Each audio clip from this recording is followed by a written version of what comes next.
Ghana for a mama crab at the back #1 channel and news ecoso any day a buy or my name your call near Shana, so that's not funny area, Bremunam, Hunamate, yet and some are ecoso any day a buy or my name. I won't say what say a bit of jar. Now, doing more from saying you better not any account near pay a dear Chamontano. Omukoti and semi okoso and the eba ewo manim nearby. That's a become more here, the best also Eddie Ama Yashafu. Attempt to reverse the president's suspension of the Chief Justice as Old Tafo MP invokes the Supreme Court on the removal processes already in play.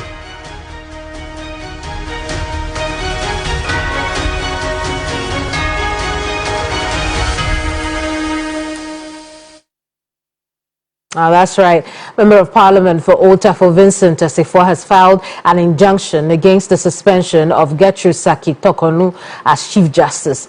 The Chief Justice was suspended after the committee looking into petitions calling for her removal found merit in the allegations, prompting further investigations into the matter. Now, what we want to do now is go through the latest writ on this matter.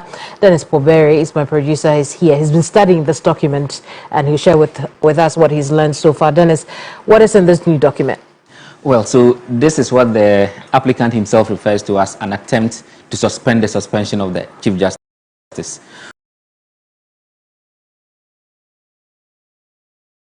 We do know that the Chief Justice currently is under suspension following that determination that was made by the Council of State together with the President based on those 3 petitions that were put before, sent to the President, seeking the removal of the Chief Justice. Now, while at that, there were attempts to even stop that process altogether. Right. We do know that Vincent had filed, he has issued a writ of sermon at the Supreme Court seeking an order that the Supreme Court declares as unconstitutional the entire process. His argument basically is that the President ought to have given the Chief Justice that opportunity to see the petitions, make her input even before the consultation process begins.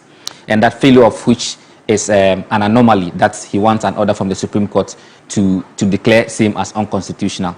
But the new development to this is, when you look at what was contained in the injunction application he made subsequent to that writ of sermons, it was to the effect that that consultation process itself be stopped. Now, it does appear that where we find ourselves now, the events have overtaken that particular application, which is yet to be heard. You do recall that the court had to adjourn twice for various reasons. Right. The next hearing date will be on the 6th of May. But we find ourselves in a situation whereby that consultation process has far gone. So now, the new reliefs in this particular application which he makes, which coincidentally, the return date is also on the 6th of May, is to the effect that he wants an order restraining any steps or actions from being taken as part of the process for the removal of the Chief Justice under Article 146 of the 1992 Constitution, or in any manner whatsoever until the final determination of the instant action. The final determination of the instant action is the question of whether or not the Chief Justice should be given the opportunity before the Council of States consultation with the President, or after, or in between.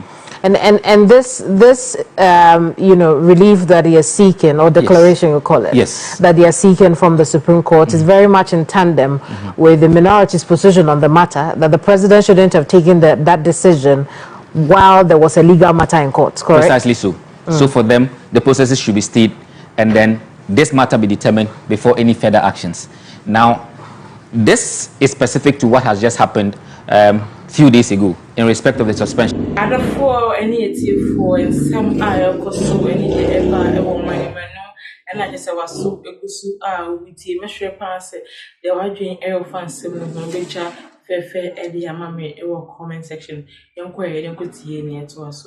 The Council of States consultation with the President, or after, or in between. And this relief that he is seeking, or declaration, you call it, that they are seeking from the Supreme Court is very much in tandem with the minority's position on the matter, that the President shouldn't have taken that decision while there was a legal matter in court, correct? Precisely so.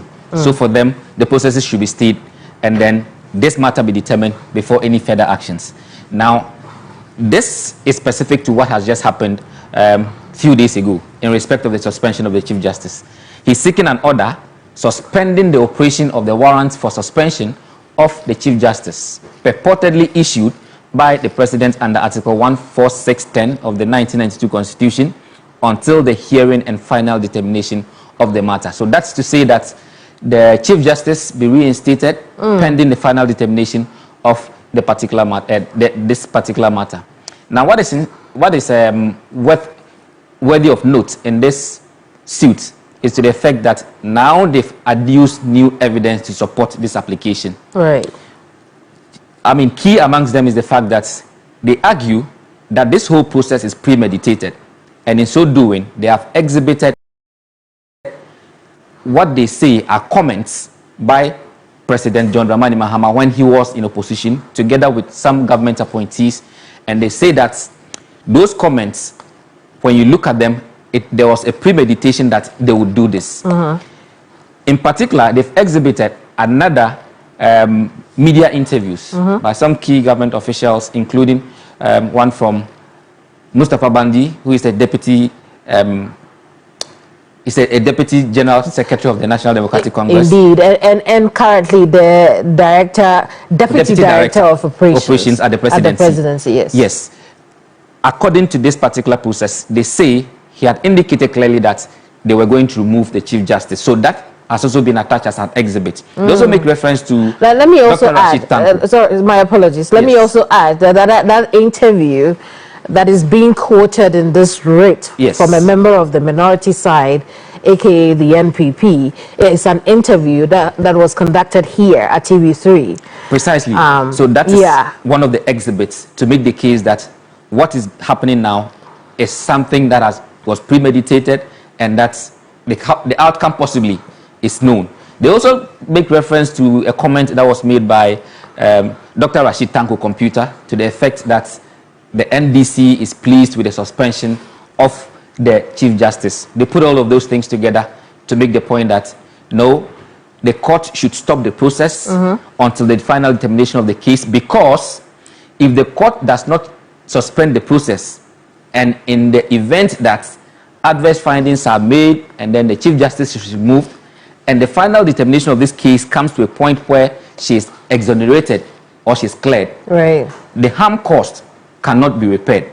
So they talk about irreparable damage, for which they impress on the courts to make that order to suspend the process. So that's the crux of this matter, that the suspension of the Chief Justice be suspended. That is a mouthful, but I know that's how to summarize. And a good play of words. Exactly. I see. So then that really simple rates there. Yes. Straight to the point. Straight to the point. It's a matter we already know. Now this will add on to... Sounds like a supplementary matter. Exactly, because there's already another one pending. So when you want to look at it, 3 of them, on the 6th of May, the court will decide. If the applicants in this matter decide to withdraw the first one, because like I indicated, it would appear that events have overtaken some of the relief they were seeking. Indeed. We're talking about consultation. We have moved past consultation. But if they deem it fit to still want to allow the court itself to strike it out as being moot and all that. So those are things we look out for on May 6th. Very interesting day on May 6th. Yes. But this is not the only issue in court. Not at all. And just before you come to that issue, I want to give a rundown of, how things have happened so far. Because we know that the Attorney General last month came out with an update on investigations that they were handling. And I want to share that with our viewers, because tonight the Attorney General is being sued for defamation. This suit is coming on the back of that news conference. And I'm Bram Kwan Lumisi Fefe. I want some eye or so any day ever. I want my name is Michelle. And now you're from your hair, Ghanatube.